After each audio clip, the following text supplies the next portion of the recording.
UAE के nuclear centre पर, nuclear plant पर अबू धाबी में हमला होता है। इस हमले के बाद अगले दिन मैंने आपको वीडियो बनाया था, आपको याद भी होगा, अभी 2-3 दिन पुरानी ही बात है। मैंने वीडियो बनाया था, मैंने आपको यह कहा था कि यह हमला किसकी तरफ से हुआ है यह साफ नहीं है, यह फॉल्स फ्लैग ऑपरेशन हो सकता है। जो रडार्स बता रहे थे, जो चाइना से खबरें थी, सोर्सेस से बड़ी सारी चीजें होती है जो आपको एनालाइज करनी होती है। जो रशिया और चाइना के सैटेलाइट्स जो बात बता रहे थे, वो ये कह रहे थे कि सऊदी अरब का एयर स्पेस ट्रैवल करके ये ड्रोन्स आए थे जिन्होंने अबू धाबी में न्यूक्लियर प्लांट पर हमला किया। और अब ये बात निकल के सामने आ रही है, इस तरह के दावे ईरान कर रहा है कि ये हमले इजराइल ने करवाए थे।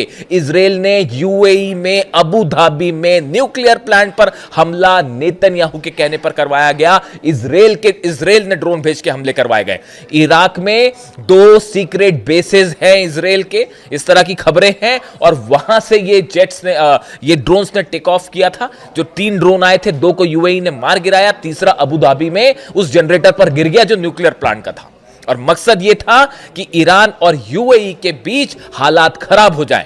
यह कोशिश थी इजराइल की। इस तरह की बात ईरान ने अपने नई रिपोर्ट में कही है, जो कि सैटेलाइट से इमेजेस आई हैं उसके आधार पर। देखिए, मैंने वीडियो बनाया था, आपको मैंने यही सवाल उठाए थे कि आखिर ड्रोन आया। ये बहुत आसान होता है कि कहीं पे भी किसी भी अरब देश पर हमला हुआ, उसके बाद आपने दावे कर दिए। भाई, ईरान ने कोई क्लेम नहीं किया। आईआरजीसी की तरह आपको पैटर्न भी समझना पड़ेगा। ईरान की तरफ से जब भी जो भी हमले हुए, ईरान की सेना उसको क्लेम करती है कि हां, हमने अमेरिकी शिप पर हमला किया, हां, हमने जो है अमेरिकी एयरप्लेन को गिरा दिया। इस तरह के दावे ईरान की सेना अपनी तरफ से करती है। लेकिन यूएई पर जब हमला होता है, न्यूक्लियर सेंटर पर जब हमला हुआ, न्यूक्लियर प्लांट के बीच, एक तो अचानक से बीच में हमला हो गया, कुछ इस तरह की कोई घटनाक्रम तो था नहीं, लेकिन वो हमला हो जाता है। उसके बाद आईआरजीसी की तरफ से कोई बयान नहीं आया। यहां तक कि यूएई ने भी कुछ नहीं कहा कि ये ईरान ने हमला किया या नहीं किया। इस तरह की खबरें आ रही थी कि हूती ने करा दिया होगा हमला, इस तरह की खबरें चल रही थी।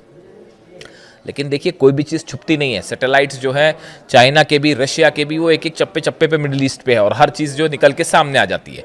और अब जो बताया जाता है कि इसको समझने के बाद जो चीज़ें निकल के आई कि ये हमला इजराइल की तरफ से करवाया गया था, ऐसा दावा ईरान कर रहा है। देखिए, इंटरेस्टिंग बात देखिए। और यूएई में न्यूक्लियर सेंटर पर जब हमला हुआ, उसके बाद जब यह स्थिति बनी कि डोनाल्ड ट्रंप का बयान आता है, क्या बयान आया कि भाई मैं हमला करने जा रहा था, हम तैयार थे हमला करने के लिए, लेकिन सऊदी ने कहा, कतर ने कहा और यूएई ने कहा, इसलिए मैंने हमला टाल दिया। अब आप खुद सोचिए, अगर यूएई के न्यूक्लियर पावर प्लांट पर ईरान ने हमला करवाया होता तो यूएई अमेरिका को हमला करने कहता या रोकने कहता? लेकिन यूएई की तरफ से बताया जाता है कि हमला रोकने के लिए कहा गया अमेरिका को। वजह यह थी कि यूएई के पास भी यह सबूत थे कि यह हमला ईरान ने नहीं किया और यह फॉल्स फ्लैग ऑपरेशन था। मैंने अपने वीडियो में मैंने आपको बात बताई थी कि अरब देशों को ईरान से भिड़ा के इस पूरे इलाके में अपना प्रभुत्व जमाने की कोशिश हो रही है। और कौन, कहां, कैसे हमला कर रहा है, इसके बारे में कोई साफ रिपोर्ट सब तक सामने नहीं आई। आप विश्वास मत कीजिए। और देखिए, वही बात निकल के सामने आ रही है। दूसरा बड़ा दावा जो है वो सही साबित हो रहा है कि यह फॉल्स फ्लैग ऑपरेशन था। अब देखिए, तीसरी बड़ी बात, ये जो हमले बार बार जो खबर आ रही है कि हमले जो हैं होने जा रहे थे, लेकिन इतना टाइम डोनाल्ड ट्रंप ने क्यों लिया? इसकी बहुत बड़ी वजह है, ये जो 42 एयरक्राफ्ट गिरे हैं अमेरिका के या हिट किए ईरान ने, इसके बाद अब रिपोर्ट यह है पेंटागन की कि अगर अमेरिका के जेट्स हमला करते हैं तो बड़ी संख्या में रशिया ने और चीन ने अपना defence system, defence missiles provide कर दी हैं ईरान को इस सीज फायर के दौरान। ऐसी खबरें हैं।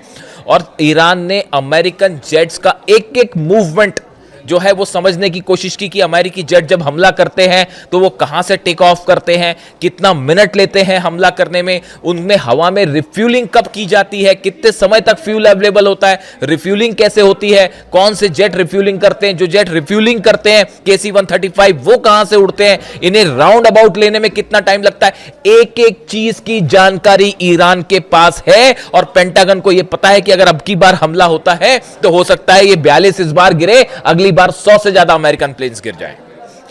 बिल्कुल आश्चर्य की बात नहीं होगी। एक एक चीज की ईरान ने एनालिसिस करके बैठा। ईरान की अगर हमला होता है तो कैसे अमेरिकन जेट्स गिराए जाएं, और इसकी हरी झंडी जानते हैं आप कहां से आई है? बीजिंग से आई है। देश के दो शक्तिशाली नेताओं की बैठक होती है, पुतिन और जिनपिंग की। उसमें विस्तार से बात हुई है कि कैसे अगर अमेरिका ने हमले किया है तो अगर हमला करता है अमेरिका तो कैसे इस बार डोनाल्ड ट्रंप की एयरफोर्स को तबाह करना है। इसका प्लान बीजिंग में तैयार हो चुका है। देखिए, मेरे पास कोई सोर्स नहीं है इस बात को प्रूफ करने का। मुस्तफा खामेनी की बताया यह जाता है कि पुतिन और जिनपिंग ने इस मीटिंग के बीच में मुस्तफा खामेनी को फोन लगाया गया और यह तय किया गया है कि आगे क्या करना है। संभवतः एक खबर बाहर आएगी तो उसके बारे में हम डिटेल में ऑथेंटिक जैसी खबर सामने आ जाएगी तो बात करेंगे। मैं रिपीट करता हूं आपको, पुतिन और जिनपिंग की मुलाकात के बीच ऐसी खबरें हैं कुछ खुफिया सोर्सेस से, मुस्तफा खामेनी को ईरान फोन लगाया गया, सुप्रीम लीडर को, और उनको बताया गया कि अगर हमला होता है तो क्या किया जा सकता है। कल मुस्तफा खामेनी का बयान आया है कि या तो हम शहीद होंगे या हम जीतेंगे, हम सरेंडर नहीं करेंगे। और ये पुतिन और जिनपिंग के बयानों के बाद आया है। आप जिनपिंग और पुतिन के बयान देखिए कि वो क्या कह रहे हैं। पुतिन का बयान ये आ रहा है, उन्होंने इस बात को साफ कर दिया है। देखिए, यूरेनियम को लेकर बातचीत कर दी गई है, जो ऑप्शन है वो सामने रख दिया गया है और ये डेड एंड है, आखिरी ऑप्शन है बस, कि अगर यूरेनियम रूस को दे दिया जाए, शायद हो सकता है ईरान इसके लिए तैयार हो जाए। लेकिन सवाल यह है कि क्या ट्रंप तैयार होंगे?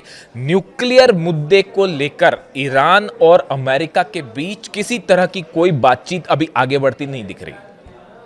इसलिए अगर आपको इस तरह की खबरें मिल रही हैं कि कहीं कोई डील की संभावना है, कोई डील हो जाएगी, वो डील नहीं होने वाली। ये जो तीन देश कोशिश कर रहे हैं, पूरा अरब कोशिश कर रहा है, क्योंकि ये बात अब सबको समझ आ चुकी है, खास तौर पर सऊदी अरब को मोहम्मद बिन सलमान जो है क्राउन प्रिंस, उनको ये बात समझ आ चुकी है कि अगर ईरान पर हमला होता है उसका नतीजा होगा कि वो जो एक 2030 का अपना एक पावरफुल इकोनॉमिक प्लान लेके चल रहे हैं वो पूरी तरह से जलकर खाक हो जाएगा।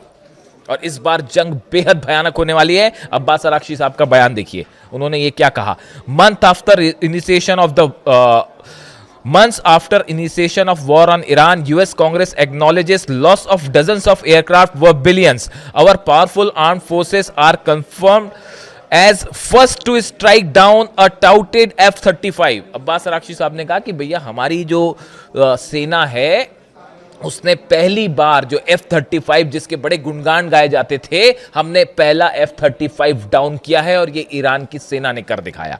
इसके साथ ही उन्होंने कहा with lessons learned and acknowledge we gained return to war with features में मोर सरप्राइजेस। उन्होंने कहा कि आने वाले समय में हम और बड़े सरप्राइजेस दे सकते हैं।